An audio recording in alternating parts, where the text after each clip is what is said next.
Sadly, many of those he was closest to, from friends to lovers to family members, died far too young. Dostoevsky's autobiography would have been fascinating, and he had intended to write one. On Christmas Eve 1877, the 28th anniversary of his journey to Siberia, Dostoevsky wrote a 4-point memo for the rest of my life, dividing his remaining years into 4 projects, the third of which was to write his memoirs. He estimated these would take him at least 10 years. And I am already 56. Sadly, his pessimism on this front was well-founded, and he died before he could begin. However, the ghost of his autobiography is already present in his writings, and even his first biographer takes the trouble to note the biographical value in subjective passages scattered throughout his novels. Undoubtedly, his most powerful writing was drawn from his lived experience, whether recounting the quasi-mystical experience of an epileptic fit in The Idiot, or hard labor in a Siberian prison in Notes from the House of the Dead. This book, therefore, cheerfully commits an academic fallacy, which is to elide Dostoevsky's autobiographical fiction with his fantastical life in the hope of creating the effect of a reconstructed memoir. The fact is, this is neither a story nor a memoir. Indeed, I am not an academic, and if you're looking for a biography that never crosses such a line, there are already a number in print, not least Joseph Frank's wonderful 5-volume intellectual biography, published between 1976 and 2002.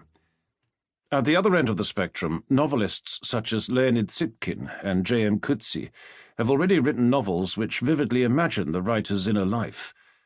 My aim is to explore whether a synthesis is possible, a tale both novelistic and true to life, representing Dostoevsky in his own words.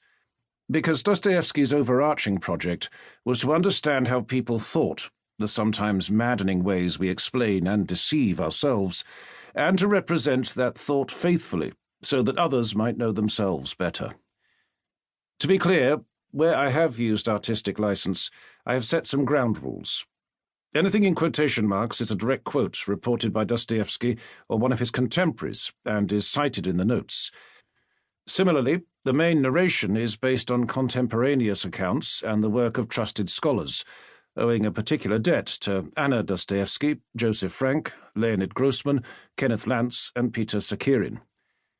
Anything in italics, that is, anything written in the intimate first person and represented as his thought, might have been taken from his letters, notebooks, journalism, or fiction.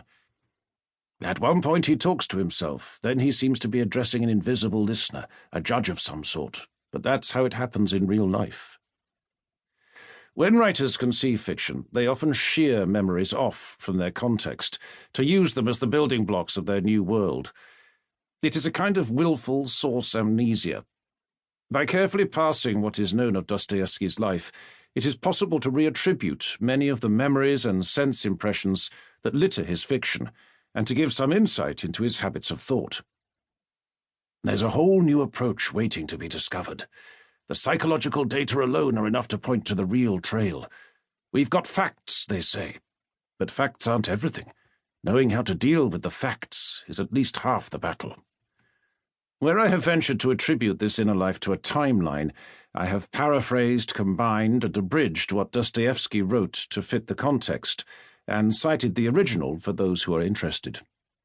Where there are differing accounts of an event, I have generally opted for the version that Dostoevsky himself told, because the self is only a story that we tell ourselves to make sense of our own actions, and that, in the end, is what I am determined to recover. Well, that is the end of my introduction. I quite agree that it is superfluous, but since it is already written, let it stand. And now, to business. Prologue. Life is a Gift, 1849. Today, 22nd of December, after 8 months of solitary confinement, I was taken with 5 others to the Semyonovsky parade ground. Fyodor's friend, Sergei Durov, was standing next to him. There were 3 posts stuck in the ground. "Surely we cannot be executed," Fyodor whispered. Durov indicated a cart nearby, on which